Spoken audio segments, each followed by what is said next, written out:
Have you ever thought about how much time you waste watching reels or shorts? Instagram reels, in particular, consume even more time.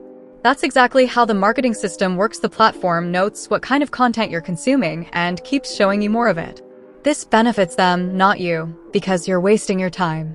The more bitter, the more it hits. And the fact is, we don't even use our brains nowadays, not for creativity like writing essays or doing anything that actually uses our brain power.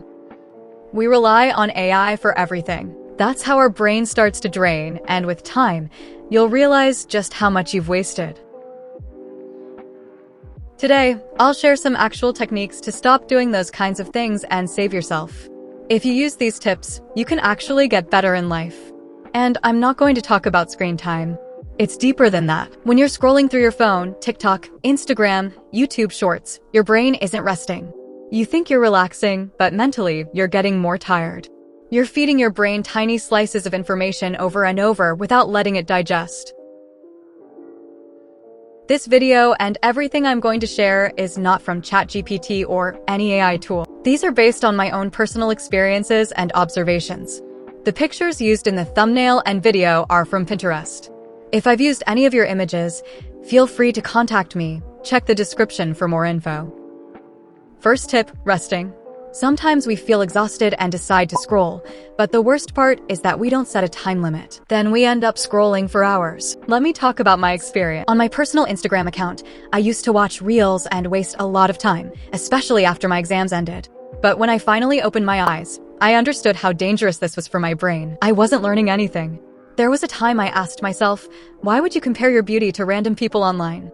But because of endless scrolling and watching those sad, complex reels, I started to believe those things. It was secretly affecting me. So, I deactivated that account. Now, I only use my YouTube channel account where I actually see motivational and inspiring reels. I set a timer, 15 minutes max. Just like I got out of that loop, you should also notice what kind of content you're consuming. If it's negative, click on Not Interested and set time limits. It really helps. Unreal identity. This builds on the previous tip about time blocking. As time passes, we start to think, why do others have such perfect lives? How are they in healthy relationships? But think, how can someone show you the bad parts of their life?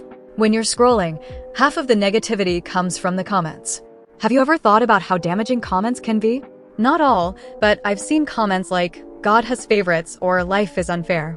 It's okay to feel sad or like your surroundings aren't good enough, but that doesn't mean you should lose all hope. This is why you feel drained even when you did nothing. Because it wasn't nothing. You consumed more stories, more ads, more negativity, and thought too much about others' lives. If you want a good life, create it. Work on it. Learn skills. Invest in them. Your mind feels full, but not in a good way.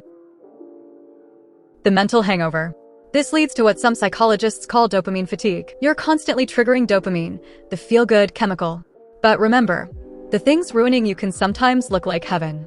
I'm a teen myself, and at my age, I felt jealousy, ungratefulness, and anger. That's because I never truly focused on my hobbies. Scrolling isn't bad unless you're not learning anything. If you're not adopting anything positive, then it is a waste of time. Your brain is the most important part of your body. If you feed it with new skills and hobbies, you'll grow. If you don't use it, it will get weaker and affect your health. Pay attention to what you're following. It's okay to use apps, I do too. But take a look at the content you're consuming. Unfollow people who seem secretly negative. Recently, I used to watch 𝒄𝒓𝒔𝒄𝒕 a lot. I felt like she was super positive. I didn't judge her when she colored her hair or even if she had surgery. She made me feel good. I was skinny too, and I could relate. But then I found out some things that shocked me. People said she was a hypocrite. It made me realize, insecurity isn't your enemy, your uncontrolled desires are. If you're following people thinking they're helping or protecting you, remember, you don't know what's happening inside their lives. Be careful. The people you follow shape you, emotionally and mentally. They shape who you are. Why this happens to you more than others. Water wave. This is about why it feels worse for you than others. They're completing tasks. They're finishing their to-do lists. And you're here scrolling, draining yourself, feeling bad. But why? Because you're allowing it. You let people talk to you. You let things affect you. You have control over your life. If you want, you can get up and do something. You can also choose to sit and do nothing. You are in control, not anyone else. Don't think about what others are doing or why they're not affected. You're not responsible for them. You're responsible for you. If you win in life, it's because of you. If you waste your time, it's on you. Download apps like Habits Tracker. I'm not promoting it, just suggesting. Make to-do lists. Build your own habits and hobbies. You're not just consuming content, you're feeling it. Your brain tries to process every detail, even emotional cues. Even memes affect your mood.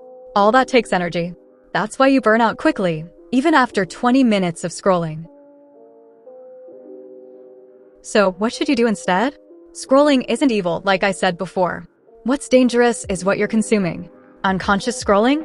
That's the trap. Try this. Curate your feed. Unfollow content that makes you compare, panic, or feel bad. Set soft boundaries. Try 10-minute scroll blocks with breaks. Use your senses. Stretch. Sip water while scrolling. Remind your brain that you're still in a body. Replace doom scrolling with soul scrolling. Watch soft-spoken podcasts, home vlogs, or calming videos. Choose content that calms your nervous system, not fries it. Mini bestie advice: when you feel like scrolling, pause. Look around. Notice the real environment around you. Your energy is precious. You don't need to consume everything to stay relevant. You don't need to absorb the whole internet to feel connected. Sometimes, the quietest moment is the one that heals you. Lay down. Close your eyes. Let your thoughts flow. If no one told you this today, you're allowed to rest. Not lying in bed with your phone, but giving your mind permission to be still. You're not falling behind. You're protecting your peace. And that peace? It's not in the next video. It's already inside you. Log off. Look around. Your real life misses you.